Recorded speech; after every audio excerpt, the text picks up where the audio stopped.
ಉಡುಪಿಯಲ್ಲಿ ಆಕರ್ಷಕ ಫಲಪುಷ್ಪ ಪ್ರದರ್ಶನ ಏರ್ಪಡಿಸಲಾಗಿದೆ. ಜಿಲ್ಲಾಡಳಿತ, ಜಿಲ್ಲಾ ಪಂಚಾಯತ್ ಹಾಗೂ ತೋಟಗಾರಿಕೆ ಇಲಾಖೆ ಫಲಪುಷ್ಪ ಪ್ರದರ್ಶನ ಆಯೋಜಿಸಿದೆ. ಸರ್ಕಾರದ ಪಂಚ ಗ್ಯಾರಂಟಿಗಳನ್ನು ಫಲಪುಷ್ಪಗಳಲ್ಲಿ ಬಿಂಬಿಸಿರುವುದು ವಿಶೇಷವಾಗಿದೆ. ದೊಡ್ಡಣಗುಡ್ಡೆ ತೋಟಗಾರಿಕೆ ಇಲಾಖೆಯ ಪುಷ್ಪ ಹರಾಜು ಕೇಂದ್ರದ ಆವರಣದಲ್ಲಿ ಪ್ರದರ್ಶನ ನಡೀತಾ ಇದೆ. 1.27 ಲಕ್ಷದಷ್ಟು ಬಣ್ಣ ಬಣ್ಣದ ಹೂವಿನ ಗಿಡಗಳು ನೋಡುಗರ ಗಮನ ಸೆಳೆಯುತ್ತಿವೆ. ಫಲಪುಷ್ಪ ಪ್ರದರ್ಶನದಲ್ಲಿ ಸುಮಾರು 23 ಜಾತಿಯ 7,000 ಹೂವಿನ ಗಿಡಗಳನ್ನು ಪ್ರದರ್ಶಿಸಲಾಗುತ್ತಿದೆ. ಕೊಡಗಿನ ಚನ್ನಾಪುರ ಗ್ರಾಮದಲ್ಲಿ ಹುಲಿ ಓಡಾಟದಿಂದ ಸ್ಥಳೀಯರು ಆತಂಕಗೊಂಡಿದ್ದಾರೆ. ಸೋಮವಾರಪೇಟೆ ತಾಲೂಕಿನ ಚನ್ನಾಪುರ ಗ್ರಾಮಸ್ಥರು ಹುಲಿ ಸೆರೆ ಹಿಡಿಯುವಂತೆ ಅರಣ್ಯ ಇಲಾಖೆಗೆ ಒತ್ತಾಯಿಸಿದ್ದಾರೆ. ನಿನ್ನೆ ರಾತ್ರಿ ಗ್ರಾಮದ ಪ್ರದೀಪ್ ಕಾಂದಿ, ಎಲ್ ವೆಂಕಟೇಶ್ಗೆ ರಸ್ತೆ ಬದಿಯಲ್ಲಿ ಹುಲಿ ಕಾಣಿಸಿಕೊಂಡಿತ್ತು. ಈ ವಿಚಾರವನ್ನು ಅರಣ್ಯ ಇಲಾಖೆಗೆ ತಿಳಿಸಿದ್ರು.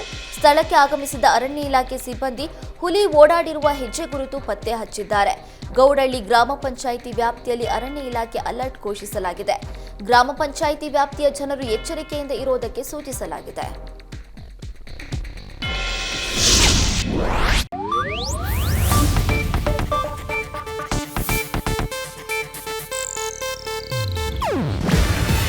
ಇದು ಏಷ್ಯಾನೆಟ್ ನ್ಯೂಸ್ ನೆಟ್ವರ್ಕ್ ಪ್ರಸ್ತುತಿ.